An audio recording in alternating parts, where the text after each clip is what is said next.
ఓవరాల్గా corona pandemic ప్రకారము చాలామంది శ్వాసకోశ వ్యాధులతో ఇబ్బంది పడుతున్నారు. దాని మీద కొంత అవగాహన కోసము ఈ ప్రయత్నము. సో ఊపిరితిత్తులకు సంబంధించిన వ్యాధులు అంటే ముఖ్యంగా ఒక 5 రకాలుగా ఉంటాయి. సిఓపిడి అంటారు, క్రానిక్ అబ్స్ట్రక్టివ్ పల్మనరీ డిసీజ్ అని. అంటే స్మోకింగ్ చేయడం వల్ల, బయట పొల్యూషన్లో ఉండే స్మోక్ మనం పీల్చడం వల్ల, ఇంట్లో వంట చెరుకు వాడడం వల్ల వచ్చే స్మోక్ వల్ల వచ్చే అది పీల్చడం వల్ల వచ్చే వ్యాధులు.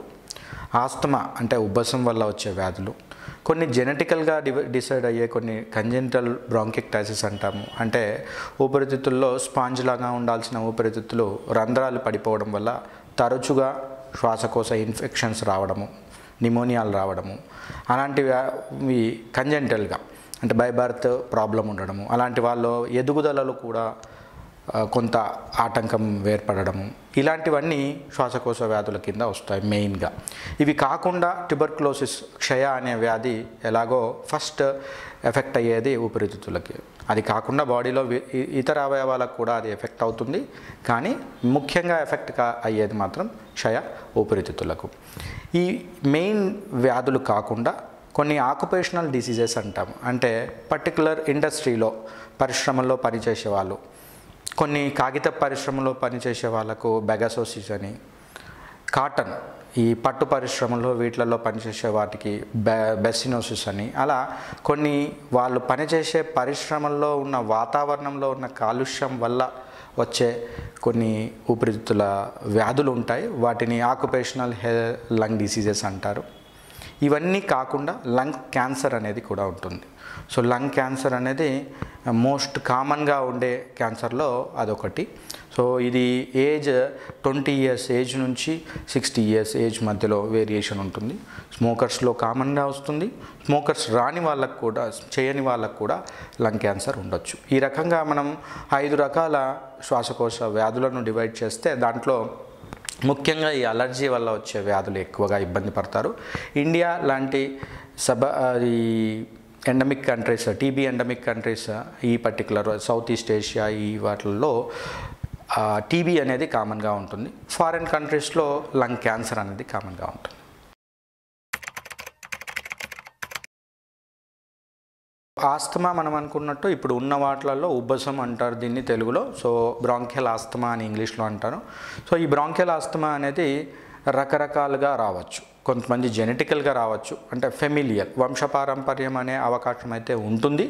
వంశపారంపర్యం కన్నా కూడా ప్రస్తుతం ఉన్న అర్బన్ మెంటాలిటీ, అంటే అర్బనైజేషన్ ఆర్ సివిలైజేషన్, ఇవన్నీ వల్ల, వెస్టర్నైజేషన్ వల్ల, అంటే చైల్డ్హుడ్ ఇన్ఫెక్షన్స్ ఉండకపోవడం వల్ల కూడా ఆస్తమా ఉండొచ్చు అనేది దట్ ఈస్ వన్ థియరీ.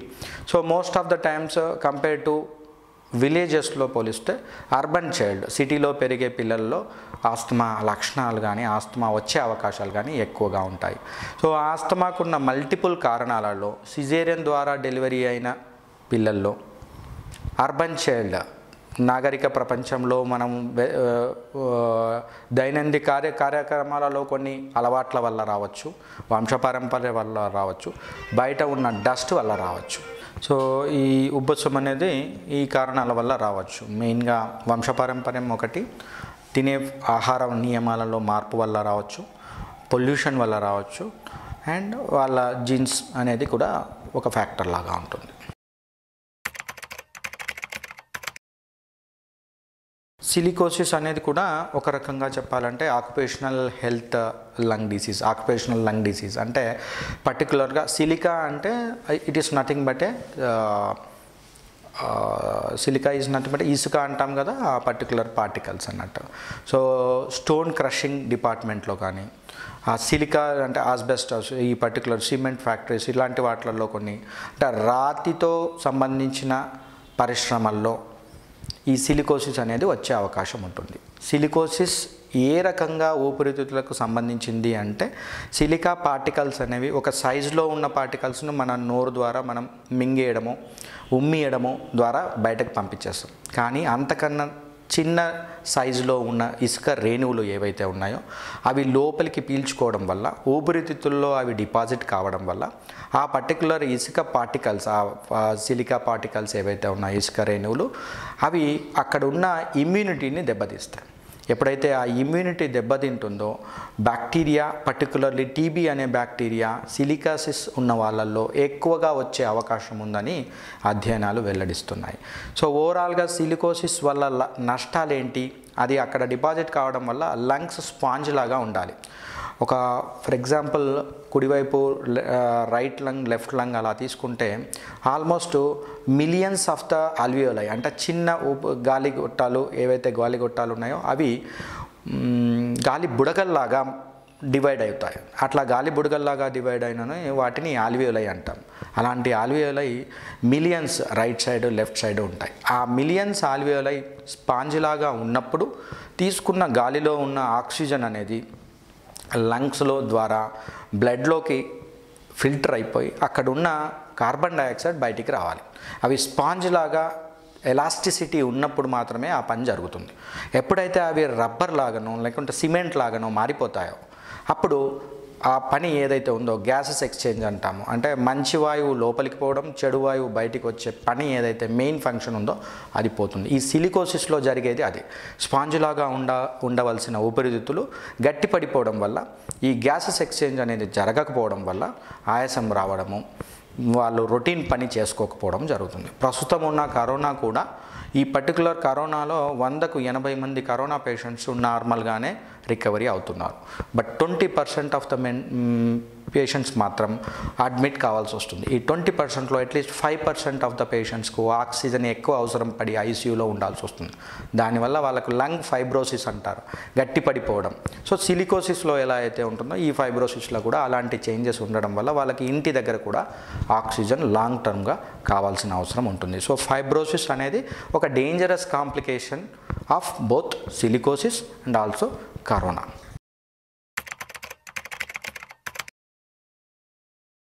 ఆయాసం రావడము, ఈజీగా వాళ్ళు చేసే రొటీన్ పని అంటే ఈరోజు బాత్రూమ్కి వెళ్ళే వారికి రొటీన్గా బాత్రూమ్కి వెళ్ళే పనిలో కూడా వాళ్ళకు ఆయాసం రావడం, అది సడన్గా కాకుండా చాలా నెమ్మదిగా రావడం వల్ల చాలామంది గుర్తుపట్టకపోవచ్చు. ఈరోజు కొంచెం పని ఎక్కువగా చేశాను కాబట్టి నాకు ఆయాసం వచ్చింది, కానీ నాలో ఏం ప్రాబ్లం లేదు అనే అవకాశాలు ఎక్కువగా ఉంటాయి. ఎందుకంటే అక్కడ ఉన్న లంగ్స్ ఆల్వియోలైస్ ఏవైతే నేను చెప్పానో ఆ వాయువును తిత్తులు అని అంటారు కదా, బుడగల్ లాంటివి, అవి మిలియన్స్లో ఉండడం వల్ల ఒకేసారి అన్నీ ఎఫెక్ట్ కావు. కాబట్టి ఆ ప్రాబ్లం అనేది వెంటనే యాక్టివేట్ అవుతానేమో హార్ట్ అటాక్ లాగా చెస్ట్ పెయిన్ వచ్చేసి everybody will go to the hospital. అంటే ప్రతి ఒక్కరూ డాక్టర్ యొక్క అవసరం ఉంది అని చెప్పి ఈ పర్టికులర్ డిసీజెస్లో ఎందుకు రాదు అంటే చాలా నెమ్మదిగా ఇది వ్యాపిస్తుంది. కాబట్టి మీ దైనందిక కార్యక్రమాలలో ఏమైనా ఇబ్బంది కలిగితే అప్పుడు ఖచ్చితంగా డాక్టర్ సలహాలు తీసుకోవాలి. మీరు రొటీన్ చేసే పనులలో ఏమైనా ఇబ్బందులు ఉన్నాయా లేదా అది చూసుకోవాలి. సో ఆయాసం అనేది దీని మెయిన్ లక్షణం. పొడి దగ్గు దీని మెయిన్ లక్షణం. అప్పుడప్పుడు ఇన్ఫెక్షన్లు రావడం, గొంతు నొప్పి రావడం, ఆయాసం రావడం, తెమడ రావడము, కొన్నిసార్లు ఇట్లాంటి ఇన్ఫెక్షన్లు యాంటీబయాటిక్ వల్ల తగ్గిపోవడం, 15 రోజుల తర్వాత మళ్ళీ సేమ్ ఇన్ఫెక్షన్ రావడం, అంటే తరచుగా వ్యాధికి గురి కావడం. ఈ 3 తరచుగా వ్యాధికి గురి కావడం, ఇన్ఫెక్షన్లు రావడం, సెకండ్ ఆయాసం రావడం, పొడి దగ్గు రావడం, రొటీన్ పనులు చేసుకోలేకపోవడం. ఆయాసం రావడానికి కారణాలు అంటే మల్టిపుల్ రీజన్స్ ఉంటాయి. ఫర్ ఎగ్జాంపుల్ లంగ్స్ నుంచి మొదలు పెడితే లంగ్స్లో ప్రాబ్లం వల్ల ఆయాసం వస్తుంది, కిడ్నీ ప్రాబ్లం వల్ల ఆయాసం వస్తుంది, లివర్ ఫెయిల్ అయిన ఆయాసం వస్తుంది, హార్ట్ ఫెయిల్ అయిన ఆయాసం వస్తుంది. ఇవన్నీ కాకుండా షుగర్ అనేది ఒక లెవెల్ దాటిన తర్వాత బాడీలో కీటోన్స్, యాసిడ్స్ పెరిగినప్పుడు ఆ యాసిడ్స్ను లంగ్స్ దాని డిఫెన్స్ మెకానిజం ద్వారా బయటికి, అంటే గాలి ద్వారా బయటికి పంపించే ప్రయత్నంలో కూడా ఆయాసం వస్తుంది. సో మల్టిపుల్ రీజన్స్ వల్ల ఆయాసం వస్తుంది. ఒక లంగ్స్లోనే నేను చెప్పిన 5 రకాల వ్యాధులలో కూడా వాటి ఎండ్ స్టేజ్లలో ఆయాసమే వస్తుంది. ఫర్ ఎగ్జాంపుల్ ఆస్తమా తీసుకుంటే వాళ్ళు ఉబ్బసం అంటారు, ఉబ్బసం అంటే ఆయాసం. క్షయవ్యాధి ఫీవర్తో మొదలవుతుంది, కానీ ఒక ట్రీట్మెంట్ అయిపోయిన తర్వాత కరెక్ట్ వాడుకోకపోతే ఆయాసంతో ఎండ్ అవుతుంది.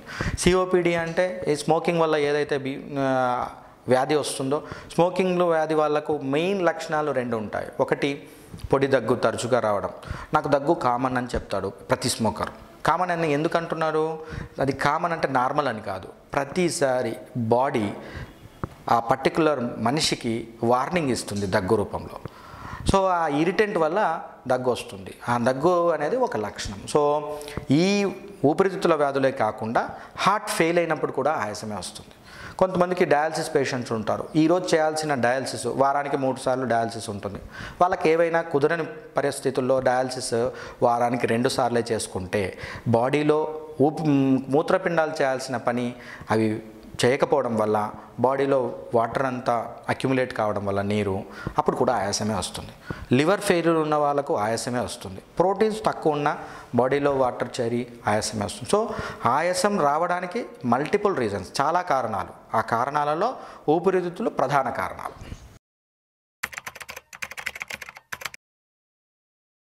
చిన్నపిల్లల్లో ఏసీ ఎఫెక్ట్. సో చిన్నపిల్లల్లో ఏసీ ఎఫెక్ట్ అంటే ప్రతి పిల్లలకు ఏసీ అనేది దుష్పరిణామాలు చూపిస్తుందని చెప్పలేము. కానీ ఎవరికైతే అలర్జీ ఉందో, ఎవరికైతే ఉబ్బసం లాంటివి ఉన్నాయో, ఎవరికైతే చల్లని పదార్థాలు, పులుపు వస్తువులు, పడని వస్తువులు ఉన్నాయో ఆ ఎన్విరాన్మెంట్లో ఉన్న వాళ్ళకు ఏసీ అనేది ట్రిగర్ చేస్తుంది.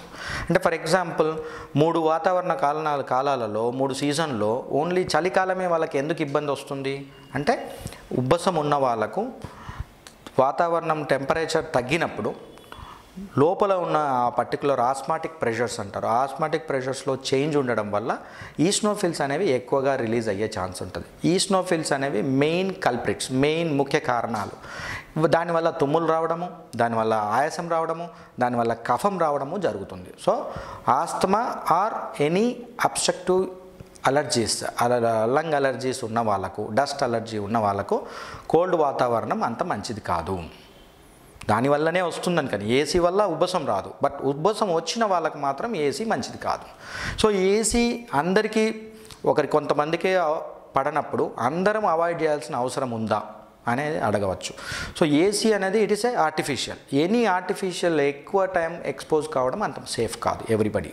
బికాజ్ ఆ ప్రియాన్ అనే వాయువును వాడడం వల్ల ఆ పర్టికులర్ ఓజోన్ లేయర్ను డ్యామేజ్ చేసేది ఏసీయే. కాబట్టి ఇది ఇండైరెక్ట్గా మనం వాతావరణ పొల్యూషన్కి కూడా కారణం చేస్తున్నాం. కాబట్టి వీలైనంత తక్కువలో, తప్పని పరిస్థితుల్లో ఐసీయూలో ఏసీ అవసరం. సో అలాంటి పరిస్థితుల్లో అట్లాంటి వాటిల్లో వాడుకోవాలి. వీలైనంత తక్కువగా ఏసీకి ఎక్స్పోజ్ కావడం అనేది మంచి అలవాటు.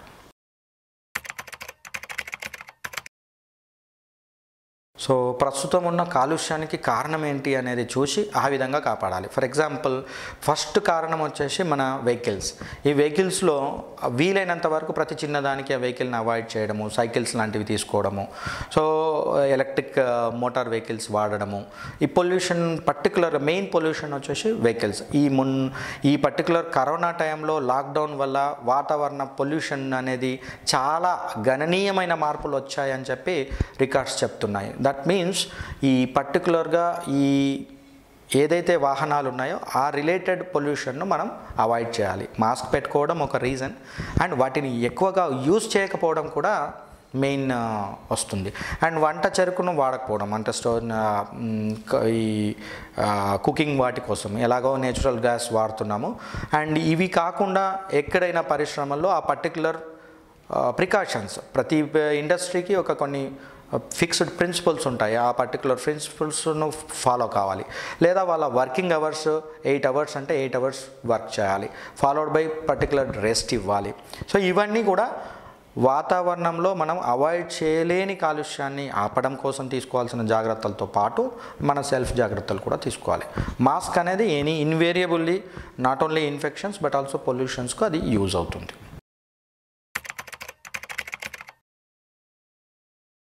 సిఓపిడి అంటే chronic obstructive pulmonary disease. Chronic అంటే దీర్ఘకాలికం, అబ్స్ట్రక్టివ్ అంటే వాయునాళము కుచించుకపోవడం, పల్మనరీ అంటే లంగ్స్కి సంబంధించింది, డిసీజ్ అంటే వ్యాధి. సో దీర్ఘకాలంగా ఊపిరితిత్తులలో ఉన్న వాయునాళాలు వాటి సైజ్, వాటి ఏదైతే డయామీటర్ ఉంటుందో ఆ పర్టికులర్ సైజ్ అనేది తగ్గిపోవడానికి రీజన్ ఏంది? వాపు ఉండొచ్చు, లేదా ముడుచుకుపోవడం ఉండొచ్చు. ఆస్తమాలో అయితేనేమో ముడుచుకుపోతుంది, సిఓపిడిలో అయితేనేమో వాపు ఉండడం వల్ల కఫము వల్ల అది టోటల్గా దాని యొక్క రంధ్రం సైజ్ ఏదైతే ఉందో, వాయునాళాల రంధ్రం సైజ్ ఏదైతే ఉందో అది తగ్గిపోయి దాని ఎఫెక్ట్ ఆయాసం రూపంలో, కఫం రూపంలో, దగ్గు రూపంలో బయటపడుతుంది.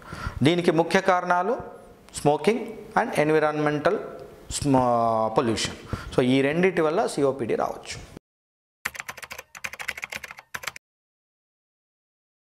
ఊపిరితిత్తుల్లో నీరు చేరడం అనేది ఒక లేమన్ టెర్మినాలజీ. అంటే మామూలుగా ఒక పేషెంట్ ఒక డాక్టర్కి నాకు ఇట్లా చేరిందని ఒక డాక్టర్ చెప్పాడని చెప్తారు.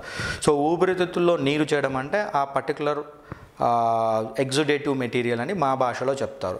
ఈ వాటర్ చేరడం అనేది రెండు రకాలుగా ఉండొచ్చు. ఒక స్పాంజ్లో ఉన్న నీరు మనకి ఎలా అయితే కనపడదో అలాంటి నీరు చేరడం ఉండొచ్చు. యూజువల్గా హార్ట్ ఫెయిల్యూర్లో చూస్తాము అలాంటిది, పల్మనరీ ఎడిమా అంటారు. లేదా కొంతమందికి వచ్చే రియాక్షన్స్ వాటి వల్ల కూడా వస్తాయి, అది నీరు చేరడం అనే అంటారు. బట్ అలా కాకుండా ఊపిరితిత్తుల చుట్టూ ప్రొటెక్షన్గా రెండు లేయర్స్ ఉంటాయి, వాటిని ప్లూరా అంటాం. ఆ లేయర్స్ మధ్యలో కూడా వాటర్ చేరవచ్చు, అంటే నీరు చేరవచ్చు. ఆ నీరు బ్లడ్ కావచ్చు, పస్ చీము కావచ్చు, లేదా ఇన్ఫెక్షన్ మెటీరియల్ అయినా కావచ్చు. ఇన్ఫెక్షన్ మెటీరియల్ అవుతేనేమో టీబీ లేదా బ్యాక్టీరియా లేదా మ్యాలిగ్నెన్సీ అంటే క్యాన్సర్ కావచ్చు. పస్ అవుతేనేమో ఇన్ఫెక్షన్ వల్ల ఉంటుంది. ఎక్కడైనా రోడ్ ట్రాఫిక్ యాక్సిడెంట్ అయినప్పుడు ఆ ఇంజురీ వల్ల అక్కడ బ్లడ్ కూడా అక్యుములేట్ కావచ్చు, దాన్ని కూడా మనం నీరు కిందనే కన్సిడర్ చేస్తాం. ఈ మూడు కారణాలను మనం నీరు అనే చెప్తాము. బట్ ప్రతిదానికి కారణాలు వేరు, ట్రీట్మెంట్ వేరు అండ్ అప్రోచ్ వేరు. సో మినిమం బేసిక్గా చేయాల్సింది సింపుల్ చెస్ట్ ఎక్స్రే చేస్తాము, దాని తర్వాత సిటీ స్కాన్ చేస్తాము. వాటిని చూసి ఆ పర్టికులర్ నీరును అల్ట్రాసౌండ్ ద్వారా, నీరును గైడెడ్ ద్వారా నీరును తీసి అనాలసిస్ చేయడం వల్ల, కొన్ని పరీక్షలు చేయడం వల్ల అది టీబీ వల్ల వచ్చిందా, క్యాన్సర్ వల్ల వచ్చిందా, ఇన్ఫెక్షన్ వల్ల వచ్చిందా అనేది కనుక్కొని దానికి మందులు ఇస్తాం. ఊపిరితిత్తుల క్యాన్సర్ అనేది ఉన్న క్యాన్సర్లలో ఫీమేల్స్లో అయితే బ్రెస్ట్ క్యాన్సర్, మేల్స్లో అయితే ఊపిరితిత్తుల క్యాన్సర్ చాలా కామన్గా, ఇది ఇండియాలోనే అని కాదు వరల్డ్ వైడ్ ఉంటుంది. బట్ ఇండియాలో వెస్టర్నైజేషన్ పెరిగింది కాబట్టి వరల్డ్లో ఎలా ఉందో, యూఎస్లో ఎలాంటి డిసీజెస్ ఉన్నాయో ఇండియాలో కూడా అలాంటి డిసీజెసే. ఎందుకంటే టెక్నాలజీ అడ్వాన్స్ అయినట్టు డిసీజెస్ కూడా అడ్వాన్స్ అయిపోతున్నాయి. సో ఇక్కడ ఏంటి అని అంటే దీనికి మెయిన్ కారణము smoking. Smoking can cause so many cancers in the body. One of the cancer is lung. ఎందుకంటే ఫస్ట్ మనం తీసుకునే స్మోక్ అనేది లంగ్స్లోకే వెళ్తుంది కాబట్టి. సో స్మోకింగ్ ఒక కారణం. దానివల్ల squamous cell carcinoma and small cell carcinoma అని రెండు వస్తాయి. సో అవి కాకుండా అడినోకార్సినోమా అండ్ అనే అది స్మోకింగ్ లేని వాళ్ళల్లో కూడా రావచ్చు. జెనెటికల్ వల్ల కూడా క్యాన్సర్ రావచ్చు. ఇంతకుముందు క్యాన్సర్ ఇంట్లో వచ్చి ఎవరైనా చనిపోయి ఉన్నా, ట్రీట్మెంట్ తీసుకున్నా వాళ్ళ నెక్స్ట్ జనరేషన్కు వచ్చే అవకాశాలు ఉంటాయి, రావాలని లేదు. బట్ దానివల్ల ఏంటి, ఆ పర్టికులర్ వంశపారంపర్యం ఉంటుంది అనేది మనకు తెలియడం వల్ల చిన్న ప్రాబ్లం వచ్చినా మనం క్యాన్సర్ రిలేటెడ్గా వర్కప్ చేసుకుంటాం. ఏం చేయాలి దానికోసం అంటే వాటి లక్షణాలు ఏముండొచ్చు. లక్షణాలలో ఫస్ట్ విపరీతంగా దగ్గు రావడం, వెయిట్ లాస్. మనకు ఒక 100 kgs ఉంటే దాంట్లో 10% of the weight loss over a period of 3 months అంటాము. సో 3 నెలల్లో 10 kgs తగ్గినాము. దానికి ఒక రీజన్ లేదు, మనం డైటింగ్ చేయలేదు, టైంకే తింటున్నాము, ఆకలి బాగానే ఉంది, అయినా కూడా వెయిట్ తగ్గాము. అలాంటప్పుడు ఖచ్చితంగా ఎందుకు వెయిట్ తగ్గాము, అది క్యాన్సరే కావచ్చు, వేరే బ్లీడింగ్ డిజార్డర్సే కావచ్చు, వాటిని ఒకసారి చూసుకోవాలి. ఇవి అన్నీ కాకుండా కఫంలో రక్తం పడడం, ఇది కూడా మెయిన్ లక్షణం. సో కఫంలో రక్తం పడడం, ఆయాసం రావడం, వెయిట్ లాస్ కావడం, ఆకలి లేకపోవడం. సో ఇవి 4 ముఖ్య లక్షణాలు. స్మోకర్స్లో ఇది కామన్గా వస్తుంది కాబట్టి స్మోకింగ్ చేసే వాళ్ళకి కొంత కాఫ్ అనేది సహజంగా ఉంటుంది. మెజారిటీ ఆఫ్ ద స్మోకర్స్ వాళ్ళు ఒప్పుకోరు ఈ కాఫ్ అనేది అది స్మోకింగ్ యొక్క లక్షణము, అదొక వార్నింగ్ సైను, మీరు బంద్ చేయాల్సిన అవసరం ఉన్నది అని వాళ్ళు ఒప్పుకోరు. ఇది నాకు అలవాటే అని అంటారు. అలాంటప్పుడు ఏంటంటే వాళ్ళ చుట్టుపక్కల ఉన్న వాళ్ళు ఎలాగో వాళ్ళని బంద్ చేపించడం కుదరదు కాబట్టి, వాళ్ళు వీలు కాదు కాబట్టి ఆ స్మోకింగ్ కాఫ్ యొక్క నేచర్ అంటాం, అంటే వాళ్ళు దగ్గే పద్ధతిలో ఆ సౌండింగ్ కానీ ఆ డ్యూరేషన్ కానీ వాటిలలో ఏమైనా మార్పు వచ్చిందా, రొటీన్గా వచ్చే క్వాలిటీ ఆఫ్ కాఫ్లో ఏమైనా తేడా వచ్చింది అంటే that is the alarming sign for the doctor. So ఖచ్చితంగా ఆ టైంలో సమ్ వార్నింగ్ సైన్స్ వచ్చాయి, ఖచ్చితంగా ఆ పేషెంట్ డాక్టర్ని అప్రోచ్ కావాలి, ఎక్స్రే చేయించుకోవాలి, సిటీ స్కాన్ చేయించుకోవాలి. డాక్టర్కి అనుమానం వస్తే సిటీ స్కాన్ కాస్త పెట్ స్కాన్కి వెళ్ళి ఎక్కడైనా హాట్ స్పాట్స్ ఉన్నాయా, వాటిని నీడిల్ టెస్ట్ ద్వారా వ్యాధి నిర్ధారించవచ్చు, లేదా బ్రాంకోస్కోపీ అనే ద్వారా తెలుసుకోవచ్చు, లేదా ఈబస్ అనే టెస్ట్ ద్వారా తెలుసుకోవచ్చు, రకరకాలు. సో వాటర్ రావడం వల్ల కూడా ఊపిరితిత్తుల చుట్టూ ఉన్న వాటర్ లేయర్స్ మధ్యలో పొరలో నీరు చేరడం వల్ల కూడా వాటిలో కూడా కొంతమందికి ఈ లక్షణాలు ఉంటాయి. ఇంకా అంటే చాలా యంగ్ ఏజ్లో ఉండి ఫీమేల్స్, బికాస్ నేను చెప్పిన ఏదైతే స్మోకింగ్ మేల్ అంటే మగవాళ్ళల్లో ఇది రొటీన్గా వచ్చేది, అది ఈజీగా కనుక్కోవచ్చు. కానీ స్మోకింగ్ చేయని వాళ్ళు ఫీమేల్స్, ఏ దురలవాట్లు లేని వాళ్ళకు కూడా లంగ్ క్యాన్సర్ రావచ్చు. వీళ్ళకి వచ్చే లంగ్ క్యాన్సర్తో ప్రాబ్లం ఏంటి అంటే ఇది first stage, second stage, third stage, fourth stage అంటే డైరెక్ట్ ఫోర్త్ స్టేజ్లోనే బయటపడవచ్చు. ఈ లక్షణాలు ఏమీ ఉండవు వాళ్ళకు. ఆయాసం రావడం, దగ్గు రావడం, వెయిట్ లాస్ కావడం, లేదా రక్తంలో తెమడలో రక్తం పడడం, ఇలాంటివి ఏవి ఉండవు. డైరెక్ట్ బోన్కు స్ప్రెడ్ కావడం, బోన్లో బ్యాక్ పెయిన్ ఉంది అని చెప్పడం. బ్యాక్ పెయిన్ చేయడానికి డాక్టర్ దగ్గరికి, ఆర్థోపెడిషన్ దగ్గరికి వెళ్తే అక్కడ ఒక కణితి ఉంది, దానికి నీడిల్ టెస్ట్ చేయాలి. ఒకసారి లంగ్స్ డాక్టర్ను కూడా అప్రోచ్ కండి, ఎందుకంటే లంగ్స్లో ఉన్న క్యాన్సర్ వేరే అవయవాలకు స్ప్రెడ్ అయ్యే అవకాశాలు ఉంటాయి. కొంతమందికి ఫిట్స్ లాగా ప్రజెంట్ కావడం అంటే బ్రెయిన్కి స్ప్రెడ్ అయింది, కొంతమందికి పొట్టలో ప్రాబ్లం రావడం అంటే పొట్టకు స్ప్రెడ్ అయింది, కొంతమందికి చిన్న కణితుల్లాగా లింఫ్ నోడ్స్ లాగా రావడం అంటే అక్కడికి స్ప్రెడ్ అయింది. సో ఒక 50% ఆఫ్ ద ఇండివిజువల్స్లో క్యాన్సర్ ఫోర్త్ స్టేజ్లో బయటపడ్డప్పుడు అది ఏ అవయవానికి ఎఫెక్ట్ అయిందో ఆ అవయవం లక్షణం వస్తుంది.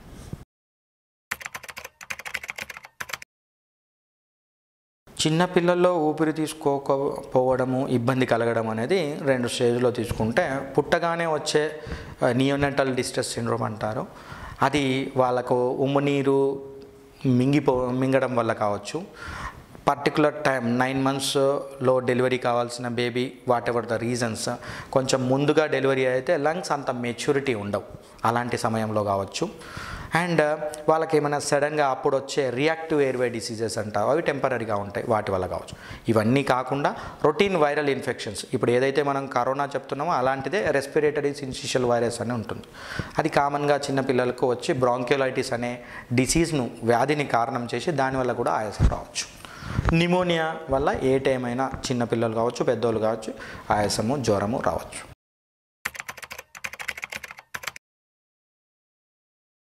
ఊపిరితిత్తుల వ్యాధులు రాకుండా తీసుకోవాల్సిన జాగ్రత్తల్లో ఫస్ట్ వాటి ఇమ్యూనిటీని పెంచుకోవాలి. ఇమ్యూనిటీ అంటే ఊపిరితిత్తుల్లో డిఫెన్స్ మెకానిజం ఉంటుంది. విటమిన్ ఏ వల్ల, విటమిన్ డి వల్ల, విటమిన్ సి వల్ల కొన్ని న్యాచురల్ ఇమ్యూనిటీ బూస్టర్స్ అంటే పర్టికులర్లీ సీజనల్ ఫ్రూట్స్ తీసుకోవాలి, గ్రీనీ లీఫీ వెజిటబుల్స్ తీసుకోవాలి, డైలీ ఒక ఎగ్ తీసుకోవాలి, దాంట్లో ఏడిఈకే అనే విటమిన్స్ ఉంటాయి.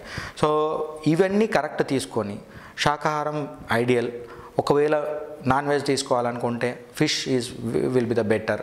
ఆల్కహాల్ అవాయిడ్ చేయడము, స్మోకింగ్ అవాయిడ్ చేయడము, డస్ట్ పొల్యూషన్కు దూరంగా ఉండడము, regular breathing exercise, either it may be pranayama or western exercises ఏవైనా చూసుకోవడము. సో ఇవన్నీ చూస్తూ రొటీన్ వర్కౌట్స్, వాకింగ్ చేయడము, పొల్యూషన్ వెళ్ళినప్పుడు మాస్క్ లాంటిది పెట్టుకోవడం. ఇప్పుడు మాస్కుల గురించి పెద్ద పబ్లిసిటీ అవసరం లేదు ఇప్పుడున్న కరోనా వల్ల. సో ఇది కూడా ఒక రకమైన మేజర్ ప్రివెంటివ్. అంటే ఈ మాస్క్ పెట్టుకోవడం వల్ల కరోనా చేసిన మంచి పనులు ఏమైనా ఉన్నాయి అనంటే ఈ 2. ఒకటి, ఈ లాక్డౌన్ టైంలో పొల్యూషన్ తగ్గడము, మాస్క్ పెట్టుకోవడం వల్ల వచ్చే రొటీన్ డిసీజెస్. మాస్క్ పెట్టుకోవడం అనేది ఒకటి, అండ్ ఈ పొల్యూషన్ ప్రొడ్యూస్ చేయడం తక్కువ చేయడం, అండ్ హెల్దీ డైట్ ఇప్పుడు ఏదైతే నేను చెప్పానో గ్రీనీ లీఫీ వెజిటబుల్స్ తీసుకోవడము, ఎగ్ తీసుకోవడము, గ్రీన్ టీ కూడా తీసుకోవడము. సో ఇవన్నీ కూడా నేచురల్ ఇంగ్రీడియంట్. మెయిన్ అన్నిటికన్నా ఈజీగా అవైలబుల్ ఉన్న సీజనల్ ఫ్రూట్స్, ఏ సీజన్లో దొరికే ఫ్రూట్ ఆ సీజన్లో యాజ్ ఇట్ ఈస్గా, దాంట్లో యాడెడ్ షుగర్ పెట్టుకోవడము, కలర్స్ పెట్టుకోవడము, ప్రిజర్వేటివ్ యాడ్ చేయడము కాకుండా యాజ్ ఇట్ ఈస్గా వచ్చిన ఫ్రూట్ను క్లీన్ చేసుకొని తీసుకోవడం వల్ల ఎక్కువ బెనిఫిట్స్ ఉంటాయి.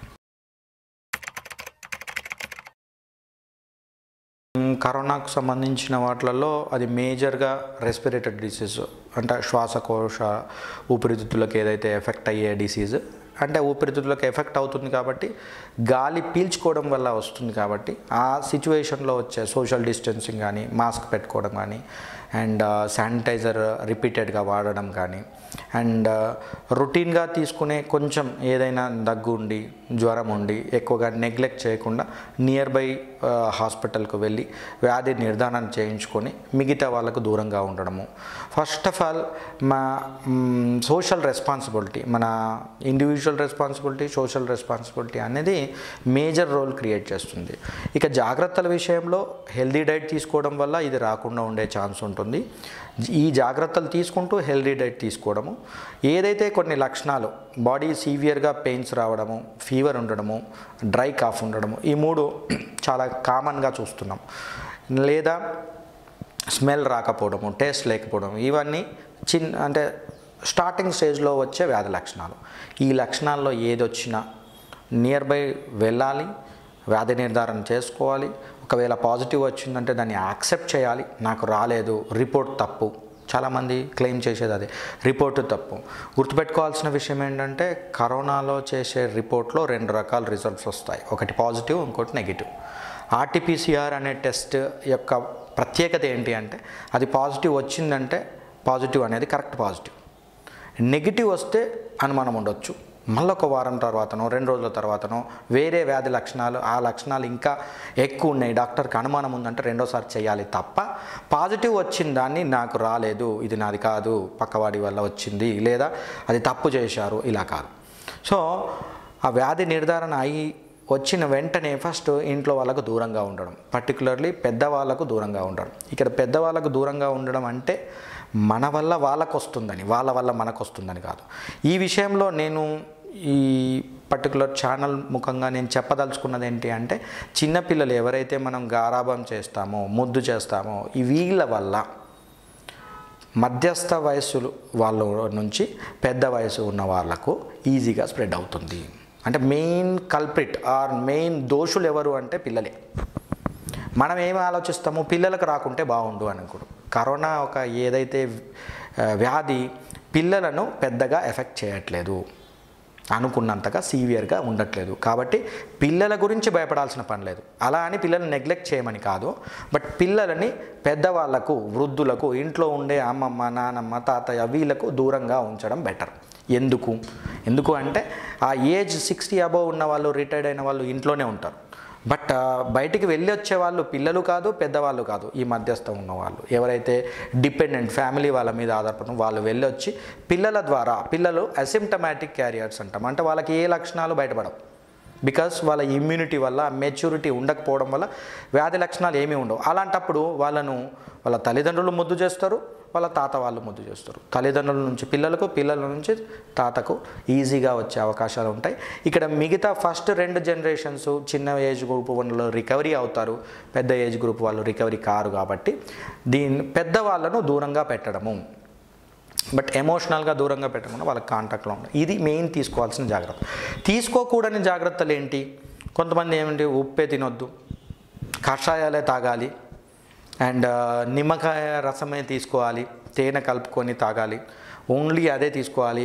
అలా షుగర్స్ పెరిగిపోవడము, కషాయాలు తాగడం వల్ల సోర్ త్రోట్ రావడము, సో ఇలాంటివి కూడా వచ్చాయి. ఏదైనా అతి సర్వత్రా వర్జయత్ అంటారు కదా, సో ఏదైనా సరే, అది ఆయుర్వేదిక్ కావచ్చు, హోమియోపతి కావచ్చు, అలోపతి కావచ్చు, ఏది ఎక్కువ మోతాదులు తీసుకోవాల్సిన చెప్పిన జాగ్రత్తలు నిపుణులు ఏదైతే చెప్పారో అది పాటిస్తే చాలు.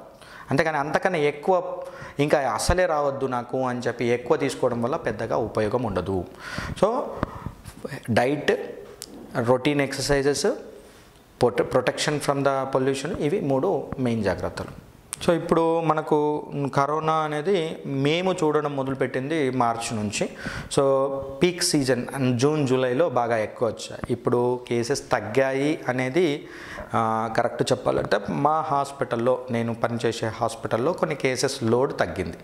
దానికి మల్టిపుల్ రీజన్స్. ఒకటి, హైదరాబాద్లో కేసెస్ కొత్త కేసుల కన్నా విలేజెస్లో కొత్త కేసెస్ పెరిగాయి.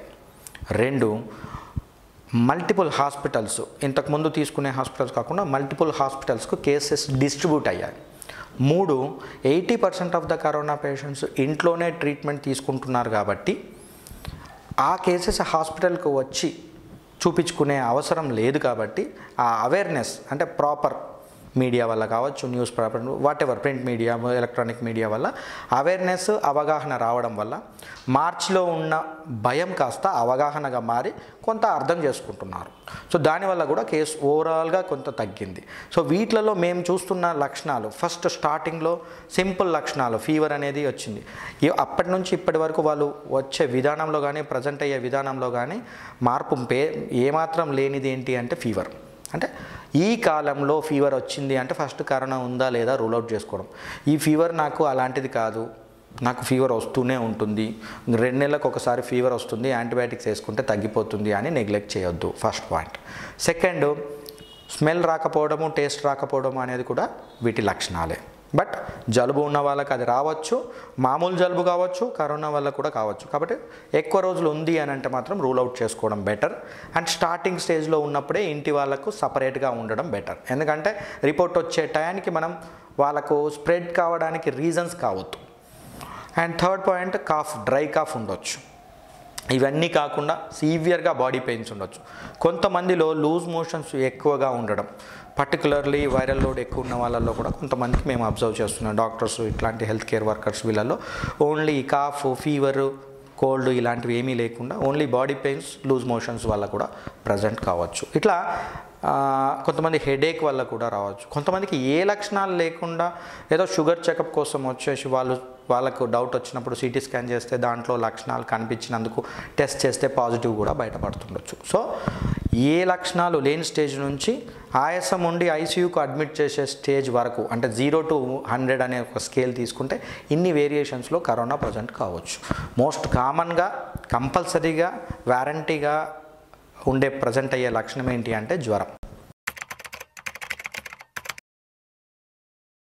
సో మెడిసిన్స్, అందరూ వాడే మెడిసిన్స్ ఏవైతే చెప్తున్నారో multivitamins, supportive medicines, symptomatic treatment for starting స్టేజ్లో ఉన్న వాళ్ళకు.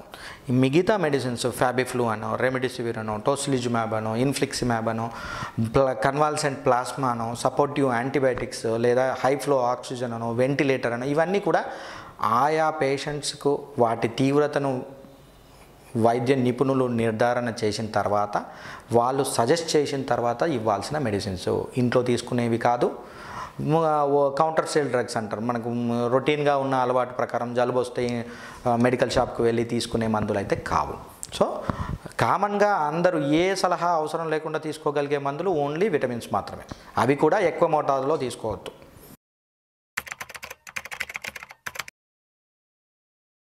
ప్లాస్మా థెరపీ అనేది మామూలుగా ఒక పేషెంట్ కరోనాకు వచ్చి అతనికి వచ్చిన తర్వాత నెగిటివ్ అయిపోయిన తర్వాత మేబీ 2 weeks తర్వాత ట్రీట్మెంట్గా ఇవ్వడం వల్ల కావచ్చు, మామూలు supportive medicines mild, moderate, severe అంటాము, 3 స్టేజ్లో ఏదో ఒక స్టేజ్లో పేషెంట్ రికవరీ అయిన తర్వాత అతనికి టెస్ట్ నెగిటివ్, ఫస్ట్ ఏమో పాజిటివ్ ఉండి ఆ నెక్స్ట్ చేసిన టెస్ట్లో నెగిటివ్ వచ్చింది అని అంటే ఆ పర్టికులర్ పేషెంట్కి కరోనా వచ్చి తగ్గిపోయింది అని అర్థం. అట్లా తగ్గడానికి మెడిసిన్సే కాకుండా అతని ఇమ్యూనిటీ దోహదపడింది. ఆ ఇమ్యూనిటీ 2 రకాలుగా ఉంటుంది, T cell immunity, be cell immunity అని. ఈ బీ సెల్ ఇమ్యూనిటీ ఎలా ఉంటుంది? యాంటీబాడీస్ రూపంలో ఉంటుంది. మనం వ్యాక్సిన్ ఇచ్చినప్పుడు వచ్చేది ఆ బీ సెల్ ఇమ్యూనిటీలో ఉన్న యాంటీబాడీస్.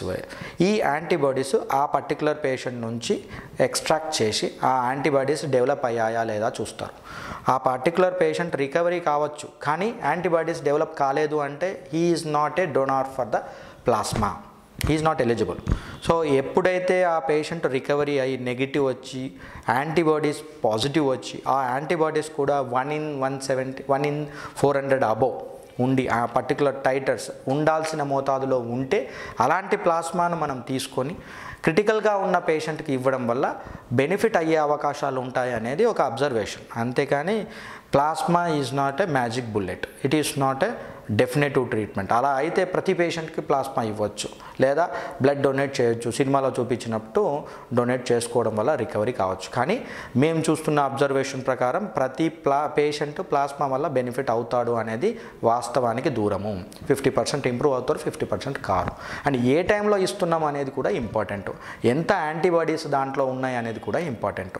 యాంటీబాడీసే లేని ప్లాస్మా ఇవ్వడం వల్ల పెద్దగా యూజ్ ఉండదు, 1 or 2 యాంటీబాడీస్ ఉంటే సరిపోదు. అండ్ స్టార్టింగ్ స్టార్టింగ్ స్టేజ్లో ఇవ్వడం వల్ల బెనిఫిట్ ఉంటుంది. వెంటిలేటర్ మీద ఉన్న పేషెంట్కి ఇవ్వడం వల్ల పెద్దగా బెనిఫిట్ ఉండదు.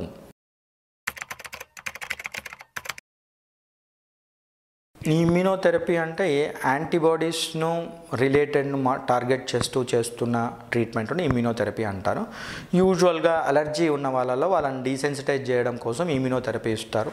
అండ్ ఈ యాంటీబాడీస్కి ఆపోజిట్గా కూడా ప్రొడ్యూస్ చేయడం వల్ల, యాంటీజెన్కి ఆపోజిట్గా ప్రొడ్యూస్ చేయడం మోనోక్లోనల్ యాంటీబాడీస్ అంటారు. అలాంటివి కూడా ఇమ్యూనోథెరపీ అంటారు. ఇది కరోనాలో కావచ్చు, రొటీన్ ఆస్తమాలో కూడా ఇమ్యూనోథెరపీ, అలర్జీ వాటిలలో కూడా ఇమ్యూనోథెరపీ ఇస్తారు.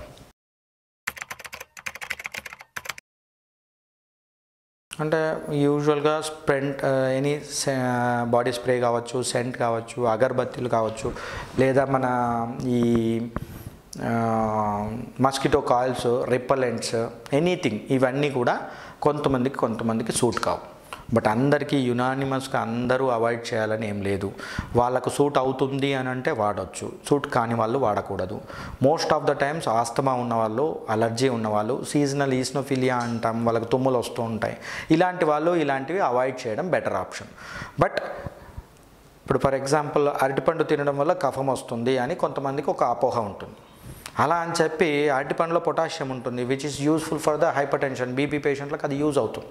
షుగర్ పేషెంట్లు అది తినొద్దు. సో ఎవరు తినొద్దు, ఎవరు తినవచ్చు, అలా చూసుకొని వైద్య సలహాలు తీసుకొని మార్చాలి తప్ప బ్లాంకెట్గా అందరికీ యునానిమస్గా అరటిపండు తినొద్దు, జామకాయ తినొద్దు అట్లా కాదు. షుగర్ ఉన్న వాళ్ళు అరటిపండు తినొద్దు. అరటిపండు తిన్న తర్వాత వాళ్ళకి ఏమైనా రియాక్షన్స్ రాని వాళ్ళు అరటిపండు బేషుగ్గా తినొచ్చు. దాన్ని తినడం వల్ల లాభాలే ఉంటాయి. అలా సిట్రస్ ఫ్రూట్స్ కొంతమందికి సూట్ కావు, అవి అవాయిడ్ చేయాలి. సూట్ అయ్యే వాళ్ళు వాడుకోవాలి. సిట్రస్ ఫ్రూట్స్లో ఉన్న విటమిన్ సి అనేది వేరే ఫ్రూట్స్లో ఉంటుంది కాబట్టి అది రివర్స్ చూసుకోవచ్చు. ఈ స్ప్రేలు కానీ ఈవెన్ అగరబత్తులు కూడా కొంతమందికి సూట్ కావు. అవి పెట్టినప్పుడు దానివల్ల పీల్చుకోవడం వల్ల ఎక్కువ అవుతుంది. అలా అని చెప్పి గుడికి పోవడము తప్పదు, అండ్ అగరబత్తులు వాడడము అనేది తప్పదు. అందరూ అవాయిడ్ చేయాలి, వాడకుండా ఉండాలి అనేది అయితే కరెక్ట్ కాదు. ఎవరికైతే సూట్ కాదో వాళ్ళు అవాయిడ్ చేయాలి.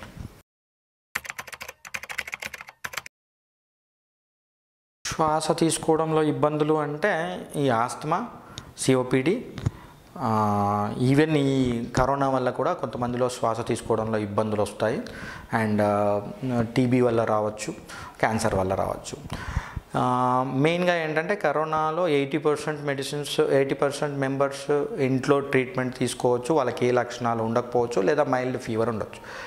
ఎప్పుడు ఇంట్లో ట్రీట్మెంట్ తీసుకునే వాళ్ళు హాస్పిటల్కు వెళ్ళి జాయిన్ కావాలి. అంటే 2 మెయిన్ లక్షణాలలో ఒకటి శ్వాస తీసుకోవడం ఇబ్బంది కావడం, ఆక్సిజన్ లెవెల్స్ 93 కన్నా తక్కువ ఉండడం, టెంపరేచర్ మోర్ దాన్ 101, 102 అట్లా ఎంత మనం యాంటీబయాటిక్స్ ఇచ్చినా కంట్రోల్ కాకపోవడం. ఈ 3 సందర్భాల్లో ఖచ్చితంగా అడ్మిట్ అయి ట్రీట్మెంట్ తీసుకోవాలి తప్ప సొంత వైద్యం ఇంట్లో పనికిరాదు.